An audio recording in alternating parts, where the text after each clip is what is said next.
시청자 여러분 반갑습니다. 출애굽 철로역정 채널에 오신 것을 진심으로 환영합니다. 지난 제13회에서는 성직자를 구별하시고 대속죄일 제사와 예수님 오시기 직전의 조사심판과의 관계를 알아보았습니다. 이번 제14회에서는 성직을 만홀히 한 나답과 아비후의 죽음과 이제 신의 광야에서의 모든 사업이 끝나고 출발하는 모습을 보겠습니다. 여기 지금 배경사진은 지성소 앞에 성소에서 대제사장이 이 분향하는 모습을 잘 살펴 그려 놓았습니다. 나답과 아비후의 죽음. 성막을 봉헌한 후에 제사장들도 그들의 거룩한 직무를 위하여 성별되었다. 이 예식들을 7일간이나 걸렸고 각 날마다 특별한 의식들이 행해졌다. 그리고 제8일에 그들은 그들의 봉사를 시작했다. 아론은 아들들의 도움을 받아 하나님께서 요구하신 희생 제물을 드렸고 손을 들어 백성을 축복하였다. 모두 하나님께서 명하신 대로 이루어졌다. 하나님은 그 희생 제물을 간합하셨으며 특별한 방법으로 당신의 영광을 나타내셨으니 곧 불이 여호와께로부터 나와 제단 위의 제물을 사르렀다. 백성들은 경외심과 열렬한 관심을 가지고 이와 같은 하나님의 능력의 놀라운 현현을 바라보았다. 그들은 그 가운데에서 하나님의 영광과 은총의 증거를 보았고 한결같이 찬양과 존경의 함성을 외치며 여호와의 존전에 있는 것처럼 그들은 얼굴을 가리고 엎드렸다. 그런데 얼마 후에 갑작스럽고 무서운 재화가 대제사장의 가정에 이르러 왔다. 경배를 드리는 시간, 곧 백성들의 기도와 찬양이 하나님께 올라가고 있을 때에 아론의 두 아들이 자기의 향로를 들고 여호와 앞에 나아가 향기로운 냄새가 올라가게 할 때에 큰 잘못을 했다. 그들은 하나님의 명령을 어기고 향로에 다른 불을 사용하였다. 그들은 하나님께서 친히 점화하시고 이 목적을 위하여 사용하도록 명하신 신성한 불 대신에 보통의 불을 취하여 분향하였다. 이 죄로 인하여 불이 여호와께로부터 나와서 백성이 보는 데서 그들을 태워버렸다.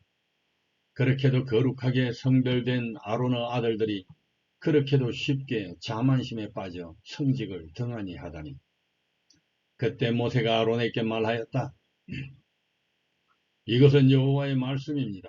나는 나를 가까이 하는 자들에게 나의 거룩함을 보이고 그들이 모든 백성으로 내게 영광을 돌리게 하도록 할 것이다. 이때 아론은 아무 말이 없었다. 그러자 모세는 아론의 삼촌인 우시엘의 아들 미사엘과 엘사반을 불러 너희는 가서 너희 조카들의 시체를 성소 앞에서 끌어내어 야영지 밖으로 메고 가거라 하였다. 그래서 그들은 모세의 지시대로 가서 제사장복을 입은 채 죽은 그 시체들을 야영지 밖으로 끌어내었다. 그때 모세는 아론과 그의 다른 아들 엘르아살과 이다말에게 말하였다. 너희는 죽은 자를 애도하는 뜻으로 머리를 풀거나 옷을 찢지 말아라. 너희가 만일 그렇게 하면 너희도 죽을 것이며 여호와께서 온 이스라엘 백성에게 분노하실 것이다. 그러나 이스라엘 모든 백성은 이들이 여호와께서 치신 불로 죽었다는 사실을 슬퍼해도 된다. 그리고 너희는 여호와의 거룩한 기름으로 성별함을 받은 자들이니 성막 입구를 떠나지 말아라. 떠나면 죽을 것이다. 그래서 그들은 모세가 명령한 대로 하였다. 하나님 섬김은 누구에게나 이렇게 엄숙하고 아주 거룩한 것입니다. 여호와께서 아론에게 말씀하셨다. 너와 너의 아들들은 성막에 들어갈 때 포도주나 독주를 마시지 말아라. 만일 너희가 마시고 들어가면 죽을 것이다. 이것은 너희 자손 대대로 지켜야 할 규정이다. 그렇게 해야 너희가 거룩한 것과 속된 것을 구별하고 깨끗한 것과 더러운 것을 분간하며 나 여호와가 모세를 통해 명령한 모든 율법을 이스라엘 자손에게 가르칠 수 있을 것이다. 나답과 아비후가 그들이 범죄하기 전에 술에 취해 있지 않았더라면 이 치명적 죄를 결코 범하지 않았을 것이다. 그들은 하나님의 임재하심이 나타났었던 성소에 들어가기 전에 가장 주의 깊고 엄숙한 준비가 필요하다는 것을 알고 있었다. 그러나 그들은 부절제로 인하여 거룩한 직무를 수행할 자격을 잃어버렸다. 그들의 정신이 혼란하게 되고 그들의 도덕적 식별력이 둔하여져서 그들은 신성한 것과 속된 것의 차이를 통찰할 수 없었다. 지금도 성속을 구별하지 못하고 술기운으로 다녀오르는 성직자가 있다. 자, 여기 이제 나답과 아비후가 어디에서 어떤 불로 죽임을 당했는지 그림으로 그려 놓았습니다. 나답과 아비후는 바로 이 지성소 앞에 있는 분향단에서 나온 불에 타 죽었는데, 이 분향을 드릴 때에 그들이 향로에 담아가는 불이 번제단에서 아주 있는 그 특별한 불이었어야 하는데, 일반 가정집 불로 그들은 이 성 거룩함을 잊어버렸던 것입니다.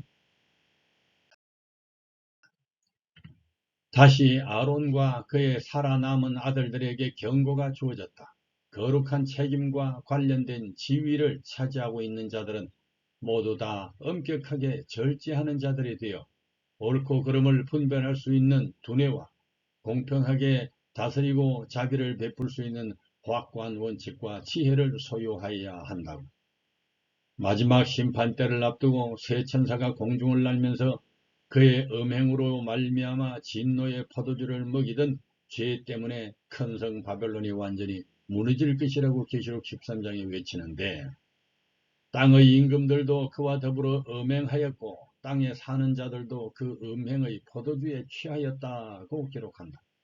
이 취하게 하는 포도주를 영적으로 적용하여 하나님의 말씀이 아닌 이교적이고 비성서적 교리를 신앙에 섞는 것을 취하게 하는 포도주라고 했다. 이런 사상으로 하나님 섬긴다고 하는 교단들을 바벨론이라고 했다. 하나님의 말씀대로 하지 않고 다른 불로 하나님 섬긴다고 하는 자들은 나답과 아비후의 운명이 될 것이다. 이것이 멸망하는 바벨론의 모습이기도 하다. 자, 나답과 아비후는 죽고 이제 다른 또 장면으로 넘어가는데, 오른쪽에 지도가 있습니다. 이것은 시내장까지 찾아왔던 지도인데, 중앙의 오른쪽에 사각 부분을 확대해서 여기서는 이제 시내산으로부터 출발하는 지도를 보여줍니다. 북쪽으로 바로 진행한 것이 아니라 동쪽으로 꺾어서 북쪽으로 가게 되는 이 모습, 다음 페이지에서 봅니다. 자, 왼쪽에 이 지도가 이제 그 나아가는 지도인데, 이들은 나팔수가 보내는 신호에 따라 성막 맨 사람의 뒤를 따라 시내산을 출발하였다. 모든 사람은 구름이 어느 방향으로 인도할지를 궁금하게 여기면서 군중을 따라 움직였다. 그런데 구름 기둥이 산들이 첩첩이 가로막고 있는 검고 황량한 동쪽으로 이동하는 것을 보고 군중들은 또다시 슬픈 감정과 의심이 일어나기 시작했다. 9번 시내산을 떠남. 시내산에서 기브롯 핫다와 다베라로 하는 곳으로 떠나는데요. 1. 조직과 질서를 갖춤. 여호와께서는 이스라엘 백성이 광야를 여행하는 동안 항상 길을 인도하여 주셨다. 어떤 곳에 장막을 칠 것인지 얼마 동안 거주할 것인지를 구름 기둥으로 보여주셨다. 백성의 유익이 되고 하나님의 영광이 될 때에는 성소 바로 위에 구름 기둥이 낮게 내려왔다. 이스라엘 백성이 다시 진행할 때까지 구름이 거기 머물러 있었다. 영광의 구름이 성소 위에 떠오르면 그들은 다시 출발하였다. 이스라엘 백성들은 모든 여행에 완전한 질서를 유지하였다. 각 족속은 저희 조상의 가문을 상징하는 한 길을 가지고 있었으며, 각 족속은 자기의 군기 옆에 장막을 쳐야 했다. 또한 저희가 여행할 때에는 여러 족속들이 각자의 기치 아래서 질서 정연하게 행진하였다. 저희가 여행을 쉴 때에는 성소로부터 자리를 잡고 여러 족속들은 성소 주위에서 약간씩 떨어진 곳에 질서 정연하게 저희의 장막을 쳤다. 이스라엘 백성들이 여행할 때에는 항상 법궤가 행렬의 맨 앞에서 운반되었다. 그들이 행진할 때에 낮에는 여호와의 구름이 그 위를 덮였었더라. 궤가 떠날 때에는 모세가 가로되 여호와여 일어나사 주의 대적들을 흩으시고 주를 미워하는 자로 주의 앞에서 도망하게 하소서 하고 외쳤고, 궤가 실 때에는 가로되 여호와여 이스라엘 천만이 내게로 돌아오소서 하였더라. 이스라엘 진영은 철저한 질서에 따라 정돈되어 있었다. 그것은 세 부분으로 나누어져 있었으며 각 부분은 진영 중에서 각각 지정된 자리를 차지하고 있었다. 중앙에는 성막, 곧 눈에 보이지 않는 왕께서 거하시는 거룩한 거처가 있었다. 그 주위에는 제사장들과 레위인들의 장막이 자리잡고 그 밖에 모든 다른 지파들은 그 바깥에 진을 쳤다. 여행하는 중에나 진을 치고 있을 때나 성막과 거기에 따르는 모든 일의 책임이 레위 사람들에게 위탁되었다. 레위인들은 진영이 출발할 때에 거룩한 장막을 걷고 머무를 곳에 도착하였을 때에 그것을 세우는 일을 하기로 되어 있었다. 다른 지파 사람들은 아무도 장막에 가까이 나아가도록 허락을 받지 못하였으며 이를 위반할 경우에는 사형을 당하였다. 레위 사람들은 세 부분으로 나뉘어 있었는데 레위의 세 아들의 후손이 각각 그 특수한 지위와 일에 할당되었다. 성막 전체에 제일 가까운 곳 동쪽에 모세와 아론의 장막이 있었다. 남쪽에는 고핫 자손들이 있었는데 법궤와 다른 기구들을 돌보는 일이 그들의 의무였다. 북쪽에는 므라리 자손들이 있었는데 그들은 기둥과 받침과 판자 등을 돌보는 책임을 맡았다. 북미 서쪽에는 게르손 자손들이 있어 휘장과 거는 천들을 관리하는 일이 위임되어 있었다. 각 지파의 위치도 지정되어 있었다. 각 지파는 하나님께서 명령하신 대로 그들의 지파의 깃발을 따라 전진하거나 야영하기로 되어 있었다. 이스라엘 자손들은 각각 그 기와 그 종족의 기호 곁에 진을 치되 회막을 사면으로 대하여 치라 되어 있고, 그들이 진친 순서대로 각 사람은 그 위치에서 그 길을 따라 앞으로 행진할지니라. 그리고 애굽에서 이스라엘 백성을 따라 나온 섞인 무리는 이스라엘 지파들과 같은 지역을 차지하지 못하게 하고 진영의 변두리에 거하게 하였다. 그 후손들은 3대까지 이스라엘 사회에서 제외되어 있었다. 철저한 청결법도 엄격한 질서와 함께 온 진영과 그 부근에 실행되었다. 어떤 이유로도 부정한 사람이 진영으로 들어오는 것이 금지되었다. 이와 같은 규칙은 수많은 군중들 사이에서 그들의 건강을 유지하는 데 필요 불가결하였으며 또한 완전한 질서와 순결을 유지하여 이스라엘 백성으로 하여금 거룩하신 하나님과 같이 살 수 있게 하는 데 필요하였다. 그리하여 그분께서는 네 하나님 여호와께서 너를 구원하시고 적군을 내게 붙이시려고 네 진중에 행하심이라. 그러므로 네 진을 거룩하게 하라고 말씀하셨다. 너희나 너희 후손 가운데 어떤 사람이 시체를 만져 더러워졌거나 여행 중이라서 유월절을 지킬 수 없었으면 그들은 한 달 후인 2월 14일 저녁에 그 명절을 지킬 수 있다. 그때 그들은 양고기와 누룩을 넣지 않은 빵과 썬 나물을 함께 먹어야 하며 그것을 다음날 아침까지 남겨두거나 그 뼈를 꺾어서는 안 된다. 이와 같이 그들이 유월절을 지킬 때는 모든 규정에 따라야 했다. 그러나 어떤 사람이 의식상 깨끗하고 여행을 떠나지 않았는데도 유월절을 지키지 않으면 그는 이스라엘 백성 가운데서 제거될 것이었다. 그가 정해진 때에 나 여호와에게 예물을 드리지 않았으므로 그 사람은 자기 죄에 대한 대가를 받아야 했다. 그리고 만일 너희 가운데 살고 있는 외국인이 유월절을 지키고 싶어 하면 그도 똑같은 규정에 따라 지키게 하라. 너희 이스라엘 사람이든 외국인이든 유월절 규정은 동일하게 적용되어야 한다고 말씀하셨다. 2. 시내 광야에 미련을 둠. 시내 광야에서 1년 동안 신정 정치의 기틀을 갖춘 이스라엘 백성이 애굽을 떠나온 지 2년째가 되는 해 2월 20일에 출발의 신호로 구름 기둥이 성막에서 떠오르는 것을 보았다. 이때 모세는 미디안 사람 이드로의 아들인 그의 처남 호밥에게 말하였다. 지금 우리는 약속의 땅으로 가고 있으니 처남도 함께 가세. 우리가 자네를 잘 돌봐주겠네. 여호와께서 이스라엘 백성에게 복을 주시겠다고 약속하셨다니. 그런데 그는 아니요, 가지 않겠습니다.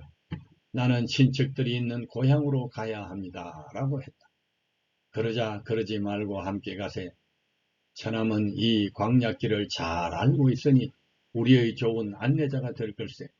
만일 처남이 우리와 함께 가면 여호와께서 우리에게 주시는 모든 좋은 것을 처남도 함께 누리게 될 것이네 라며 모세는 권했다. 이스라엘의 모든 여행에 있어서 여호와의 언약궤가 앞서 행하여 그들의 쉴 곳을 찾았다. 고아서의 아들들이 맨 하나님의 거룩한 율법이 들어있는 궤가 선두에 서기로 되어 있었다. 여기 이제 이스라엘 백성이 애굽을 시내 광야를 출발하는 어떤 모습의 상상들인데요. 이스라엘 백성은 시내 광야에서 떠나기를 아쉬워하면서 구름이 인도하는 대로 무구름 발걸음을 옮겼다. 그 광야 생활에도 한 1년 정착해서 하나님의 영광을 보고 먹고 사는데 부족함이 없어서 이스라엘 백성은 또 그곳 떠나는 것을 복지를 향하여 가는데도 아쉬워했다 하는 인간적인 여론. 자, 이 지도를 잘 보십시오. 시내산에서 출발해서 어떤 코스를 통하여 가데스 바네아로 지금 이제 올라가고 있는지, 이곳은 이스라엘 백성이 시내산을 출발하여 통과한 지역인데 성경에는 이 과정에 대한 언급이 별로 없다. 말씀과 지형상으로 볼 때 붉은 표시길로 행진할 것으로 보입니다.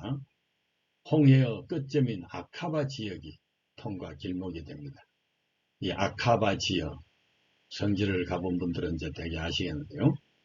지금 아카바 지역으로 올라가는 이 장면인데, 자, 이 지도의 오른쪽 밑에 여기서 한 20km쯤 떨어진 곳에 네옴시티 건설 사무소가 있습니다.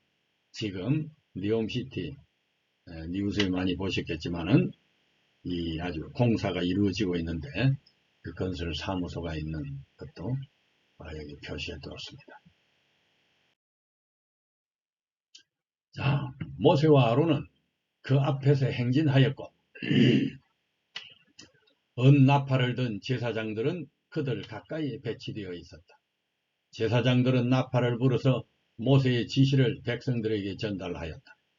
나팔이 지시하는 대로 해야 할 모든 행동에 관한 분명한 지시를 내리는 것이 각 집단 지도자의 의무였다. 누구든지 받은 지시에 따르기를 등한히 한 사람은 사형에 청하였다. 하나님은 질서의 하나님이시다. 이 큰 군중을 이끌기 위해서는 이와 같은 질서와 신호가 아주 엄격하게 지켜져야만 했습니다. 그러나 많은 사람들은 그들이 오랫동안 진치고 있던 그곳을 떠나기를 아쉬워했다. 그들은 그곳을 거의 그들의 본향처럼 생각했다. 하나님께서는 모든 다른 민족과 떨어져 그분의 거룩한 율법을 그들에게 명심시키려고 화강석 벽으로 둘러싸인 피난처 안에 당신의 백성을 모으셨었다. 신의 광야이죠. 그들은 흰 봉우리와 불모의 산마루에 하나님의 영광이 그렇게 자주 나타났던 거룩한 산을 바라보기 좋아했다. 그 광경은 하나님과 거룩한 천사들의 출현과 밀접한 관계를 가지고 있었으므로 너무 성스러워 도무지 떠날 수 없을 것 같이 생각했다. 놀라운 경험과 능력을 베푸시는 하나님을 따르는 믿음보다 그동안 정든 사물들의 미련을 거르지 못했다. 그렇게 불평했던 황량한 광야를 떠나 복지로 향하는데도 불구하고 서운해하고 발길을 무거워하는 인간의 속성은 죄악으로 손상된 만물인데도 불구하고 이 세상에 미련을 못 부리는 우리들의 감정과도 닮아있다. 우리들도 거친 산하가 주는 그 아름다운 광경들을 볼 때, 또 각종 정들었던 아련한 추억들을 떠올릴 때, 또 시와 노래로 젖어드는 여러 감상들이 솟아날 때, 아담이 사랑스러운 하와를 포기할 수가 없어서 죽을 줄을 알면서도 선악과를 받아 먹은 것처럼 짧은 인생길이지만 포기하기 아쉬운 미련들이 우리에게도 있는 법이다. 이스라엘 백성이 신의 광야를 떠나면서 이런 미련에 끌렸던 것인가? 그래서 주께서 아비나 어미 이 세상을 나보다 더 사랑하는 자는 내게 합당하지 않하다고 하고, 또 아들이나 딸을 나보다 더 사랑하는 자도 내게 합당하지 아니하다고 말씀하셨던 것인가? 신의 광야에서 가나안 변경지방 가데스까지의 거리는 불과 11일간의 여정에 지나지 않았다. 마침내 구름이 전진의 신호를 보냈고 이스라엘 군중이 그들의 행진을 시작하였다. 그때 그들은 아름다운 땅으로 속히 들어갈 것이라는 또 성급한 기대도 가지고 있었다. 여호와께서 그들을 애굽에서 인도해 내실 때에 기적을 베풀어 주셨는데, 이제 그들이 그분을 그들의 주권자로 받아들이기로 정식으로 언약을 체결해서 지극히 높으신 분의 선민으로서 인정을 받았으니 더욱 축복해 주시리라고 기대했다. 이들은 나팔수가 보내는 신호에 따라 성막맨 사람을 따라 지정된 순서대로 각 지파의 길을 따라 출발하였다. 모든 사람은 구름이 어느 방향으로 인도할지를 궁금하게 여기면서 군중을 따라 움직였다. 그런데 구름 기둥이 산들이 첩첩히 가로막고 있는 검고 황량한 동쪽으로 이동하는 것을 보고 사람들의 마음에는 또다시 슬픈 감정과 의심이 일어나기 시작했다. 제14회는 여기까지 하겠습니다. 다음 제15회는 또 인간의 식탐과 미리암의 시기심 발동, 또 중간에 일어나는 슬픈 또 역사를 보게 되겠습니다. 감사합니다.